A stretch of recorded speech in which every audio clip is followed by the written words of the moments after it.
Hey everyone! Welcome back from the holidays!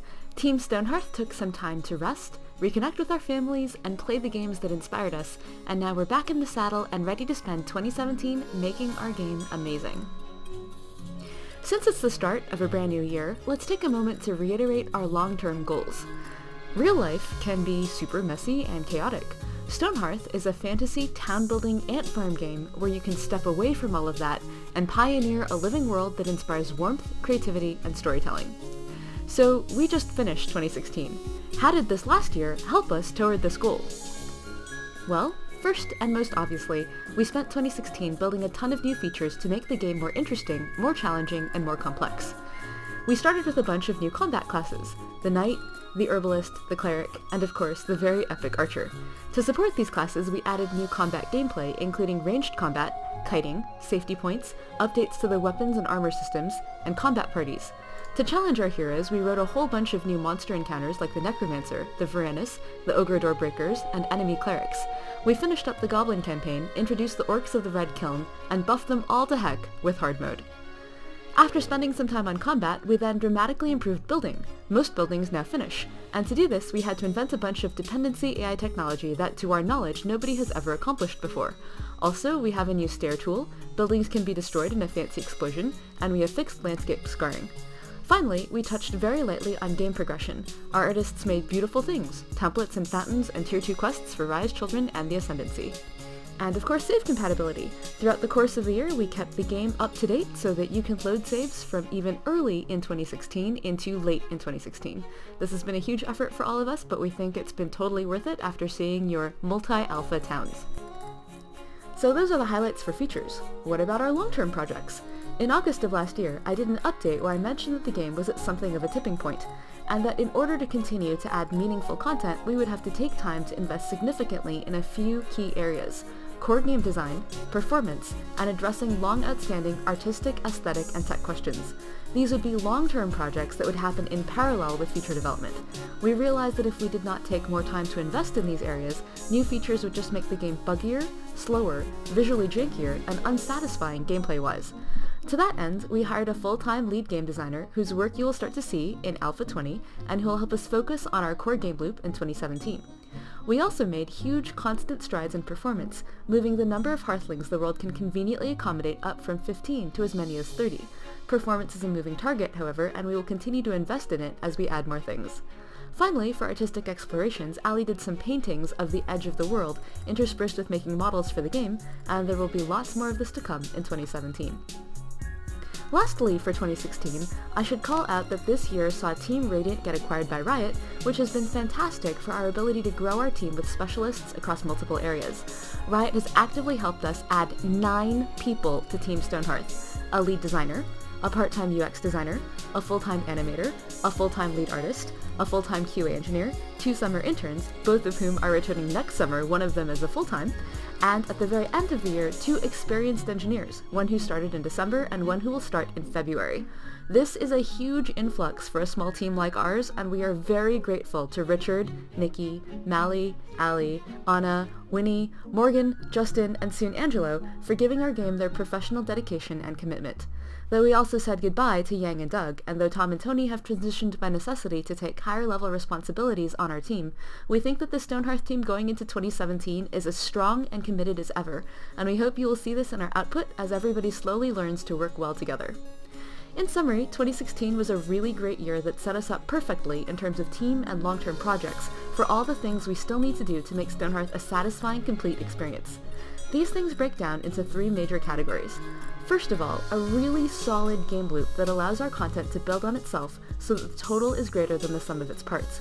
It should provide smooth and challenging progression, make the game even more impossible to put down, and allow for a deeper, broader experience that challenges you based on how you choose to play, enhancing customization and replayability. We also want to be sure your experience has meaning, that each system you explore has a clear purpose and a reason for existence. After that, we need the game to have a satisfying conclusion. The game as it stands right now has no endgame content because the endgame content is best when it is a test of your mastery of existing systems. To get there, we need to overhaul the existing systems as mentioned above. Finally, we need to understand multiplayer. We've designed the technical elements of the game to allow for multiplayer, but we've never really deeply investigated what it would look like from a gameplay point of view. If we just threw 2 people into the existing game, the experience would be a disaster. None of the challenges would scale, there's no trading mechanics, the performance would be a nightmare, so there's a lot more thinking that we need to do here. Items 2 and 3 cannot happen without Item 1, a solid game loop, so for 2017 we will focus on revising and expanding existing systems so that they create a virtuous deep loop of optimization, customization, breadth, and depth.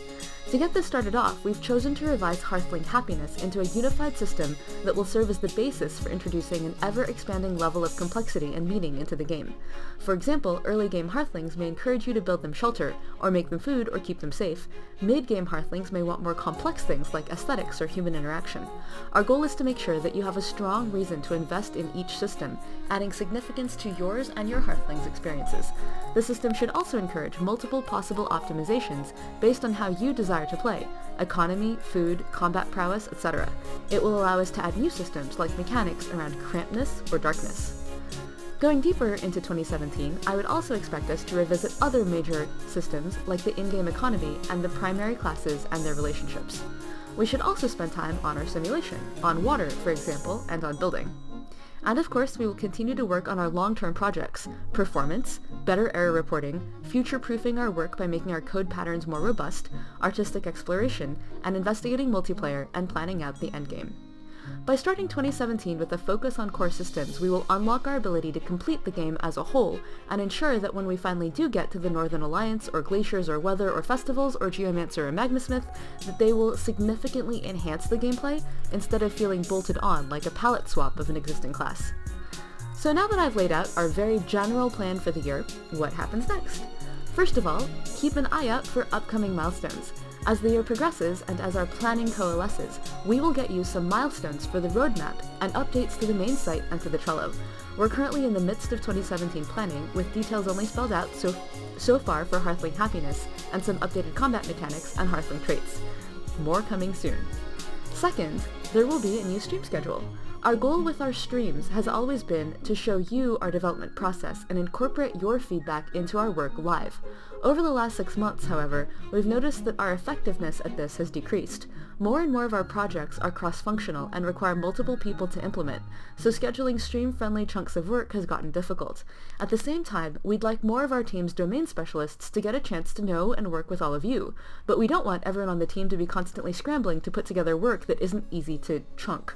To that end, we're changing our streams in 2017 to feature 6 developers across each area of the product: engineering, art, and design, and choosing to feature just one each week on Thursday nights at 6 p.m. PST. That way, each volunteer streamer will have time to bring you work that is representative of their discipline, which should improve both the content and impact of each stream. These streams started last Thursday on 1/5/2017 and will continue this Thursday on 1/12. We hope to see you all there. For those of you in Europe, we haven't forgotten you. We will continue to do Wednesday 8:30 a.m. streams as well, but we'll reduce them in number from weekly to quarterly and change the focus so that they're more about you than about us. Before we get to content creation, we'll start each one of these with a brief update as to where we are with the game, and then go straight to a feedback session so we can be sure to capture all of your thoughts and suggestions. The target dates for these streams are currently Wednesday, February 8th, Wednesday, May 10th, Wednesday, August 9th, and Wednesday, November 8th. We'll post the schedule and any updates on the website. Lastly, I want to reiterate again that our whole team feels incredibly privileged to be making this game together with all of you. Your feedback on the game, and all of the mods and the art that you add to and create about it, all the cities that you build and share, are the #1 reason we come to work every day and work so hard deep into every night. It's why we work as transparently as we can, and why we here are so excited to release each build to you, even if it's on the unstable branch and buggy as all heck. So if you're ever curious as to why we're doing what we're doing, or about how you can add something of your own to Stonehearth, please just pop into the comments and ask us, or onto our forums on discourse.stonehearth.net. Thank you for being with us through 2016, and I look forward to sharing all of 2017 with you as well. This video is already super long, so I've added some popular questions below in text. Thanks for watching, and see you next week!